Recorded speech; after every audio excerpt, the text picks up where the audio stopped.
Ni muhumure batoni b'Imana. Tugeze kuwa mbere w'icyumweru cya 29 tariki 19 ukwakira 2020. Isomo rya mbere ni ryo mu Europa w'umutagatifu yandikiye Abanyefezi umutwe wa 2 umurongo wa 1 kugeza kwa 10. Bavandimwe, mwari mwarapfuye muzize ibicumuro n'ibyaha mwiberagamo kera, igihe mwakurikizaga imigenzo y'iyi si n'umugenga w'ibyo munsi y'ikirere, wamugukorera mu bagomera Imana. Kandi natwe twese kera twari tumeze nkabo, dukurikira irari ry'umubiri wacu, dukora gusa iby'umubiri ushaka n'ibyifuzo byawo bibi. Yewe kubwacu twari twikururiye uburakari bw'Imana kimwe nabo. Ariko Imana nyirimpuhwe zihebuje, kubera urukundo rwinshi yadukunze, nubwo twari twarapfuye tuzize ibyaha byacu bwose, yadusubije ubugingo hamwe na Kristo. Rwose kwa mwarakijijwe mu bikesha ubuntu bwayo. Nuko hamwe nawe iratuzura, maze twicaza mu ijuru turi muri Kristo Yezu. Bityo igiriye ubuntu bwayo yatugaragarije muri Yezu Kristo, yashatse kwerekana mu bihe bizaza ubukungu butagereranywa bw'ineza yayo. Koko mwakijwe ku buntu mubikesha ukwemera. Ntabwo ari ku bwanyu rero, ahubwo ni ku ngabire y'Imana. Ntibyatewe n'ibyo mwakoze kugira ngo hatazagira uwirata. Koko rero Imana niyo yaduhanze, kandi niyo twaremewe muri Kristo Yezu, kugira ngo dushirikare ibikorwa byiza Imana yateguye kuva kera, igira ngo bijye bituranga iteka. Iryo ni ijambo ry'Imana. Zaburi ni 100. Uhoraho niwe waturemye, none turabe. Ivanjili yanditswe na Luka umutwe wa 12 umurongo wa 13 kugeza kwa 21. Amagambo mu Ivanjili ntagatifu uko yanditswe na Luka. Muri icyo gihe umwe muri rubanda abwira Yezu ati, Mwigisha, mbwira umuvandimwe wanjye tugabane umurage wacu. Ariko aramusubiza ati, wa muntu we, ninde wangize umucamanza wanyu cyangwa mbagabanye ibyanyu? Yungamo ati, muramenye mwirinde kugira irari ry'ibintu, kuko naho umuntu yatunga ibintu byinshi bite, ntabwo ari byo byamubeshaho. Nuko abacira uyu mugani ati, habayeho umuntu w'umukungu wari wejeje imyaka myinshi, ariko aribaza ati, ndagira nte ko ari ntawe mfite mpunika imyaka yanjye? Nuko aribwira ati, dore uko ngiye kubigenza. Ndasenya ibigega mfite nubaka ibindi bibiruta, mpunikemo ingano zanjye n'ibindi bintu byanjye byose, maze nzibwire nti, dore mfite ibintu byinshi mpunitse bizamaze igihe kirekire. Ubu ngiye kuruhuka, ndye nywe ndabagire.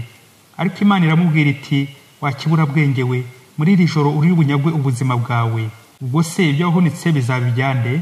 Nguko uko bimerera umuntu wikungahaza ubwe, aho guharanira ubukungu buva ku Mana. Iyo ni Ivanjili ntagatifu. Batoni b'Imana, nimuharanire ubukungu buva ku Mana. Muri paruwasi imwe, padiri mukuru yigeze asobanurira abakristo umwitozo wo gushengerera ugorana cyane. Nuko arababwira ati, waba atarasobanukirwa yazaza ku munsi w'ibibazo kuwa 2, akarushaho kugumenya kugumana na Yezu mu isakamento y'Ukarisiya. Nuko kuwa 2 uragera, haza abasore 2. Ubwo padiri nawe yari yiteguye inyigisho zo gushengerera zaba Tereza wa Kalikuta n'izaba Yohani Maria Vianney. Umusore wa mbere aramubaza ati, padiri rero nzajya gusaba umugeni mu kindi cyumweru, narinje kubabaza niba mutazamperekeza, akaba ari muzamvugira n'ijambo ryo gusaba. Undi musore nawe araza aramubwira ati, ikipe yacu izajya gukina igikombe ku cyumweru. Ubu se nimwavanaho misa kugira ngo tuzabone abafana benshi mu bakristo? Mubyeyi, ubaye uri padiri mukuru y'iparuwasi, wasubiza iki? Wahamya ko se bose abakristo batuye iparuwasi bamenye gushengerera? Wajya gusaba umugeni ku cyumweru cyangwa wakuraho misa y'icyumweru kugira ngo abafana baboneke? Bavandimwe, amasomo y'uyu munsi mu ngingo yo guharanira ubukungu buva ku Mana, turaza kureba ubwoko bw'ibibazo tubaza, aho tubibariza, abo twabibaza naho twabibariza. Ese ibibazo dufite ni by'ubuzima buhita turimo cyangwa ni by'ubuzima buzahoraho, vie temporelle ou vie éternelle? Mu isomo rya mbere, Paulo mutagatifu ari gusanya Efezi, aho Imana yabakuye bwa buzima buhita burangwa n'amatwara ya kamere muntu, ariko bakisubiraho, bityo akaba ari kwitegurira ubuzima buhoraho hamwe n'Imana. Paulo yagize ati, mwari mwarapfuye muzize ibicumuro n'ibyaha mwiberagamo kera, igihe mwakurikizaga imigenzo y'iyi si n'umugengo w'ibyo munsi y'ikirere, wamugukorera mu bagomera Imana. Paulo akongera ati, koko rero mwakijwe ku buntu mubikesha ukwemera. Ntabwo ari ku bwanyu rero, ahubwo ni ku bw'ingabire y'Imana. Amen. Mubyeyi, ni kangaho ujya ubaza ibibazo by'ukwemera ngo nawe usobanukirwe n'iby'Imana? Ni kangaho ujya ubaza uburyo watera imbere mu bukristo, ukamenya gusenga neza, ukamenya gushengerera, ugashyikirana n'Imana? Ukwemera ko kuvana mu buzima buzima buhita kukageza mu buzima buzima butazima hamwe n'Imana. twumvise mu ivanjiri umuntu baje Yezu ikibazo cyerekeye ibintu bihita birangirira hano ku isi.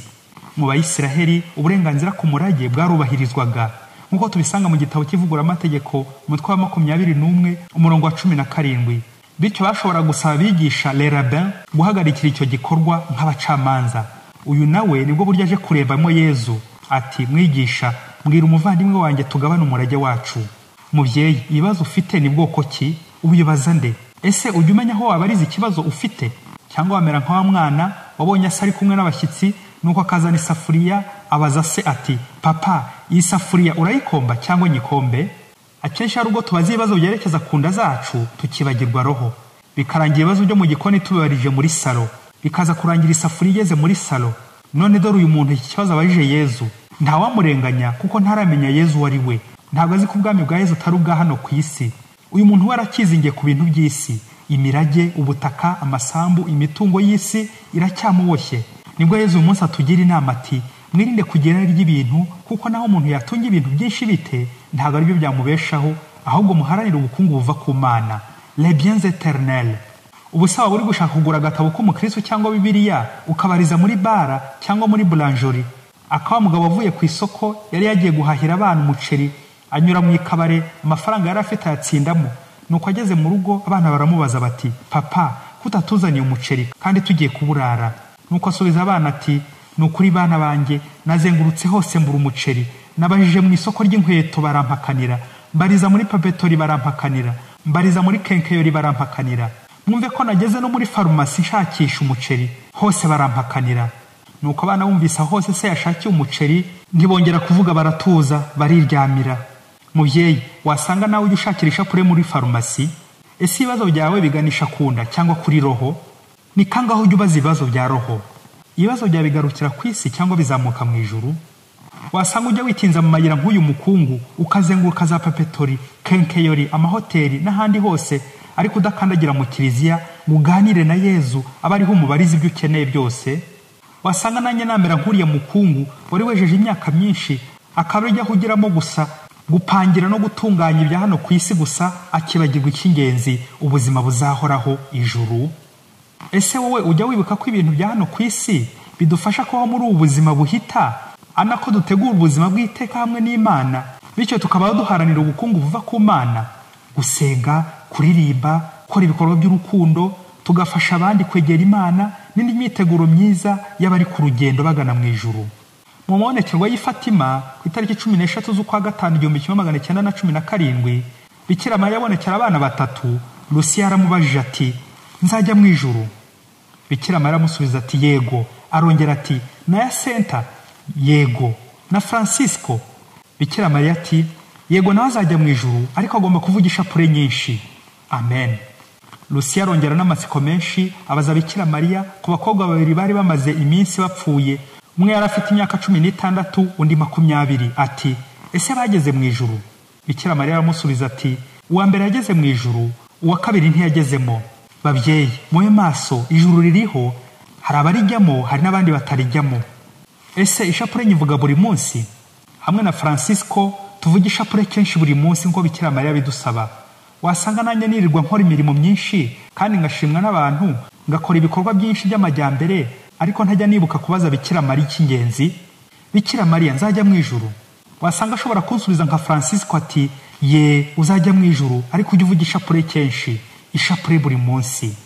Ujye ujya mu misa kenshi, usenge cyane ubutarambirwa, ukore neza ibishimisha Imana, ucike ku ngeso mbi n'ibindi byinshi utaratunganya. Umwanya nguyu buri munsi ibarize nawe ikibazo cy'ijuru. Ese nzajya mu ijuru? Bikira Mariya mwamikazi wa Rozari, udusabire buri munsi. Padiri Masumbuko Ladislas wa Diocese ya Cyangugu. Uri mu rugendo wawe, uhe kuzagera mu ijuru.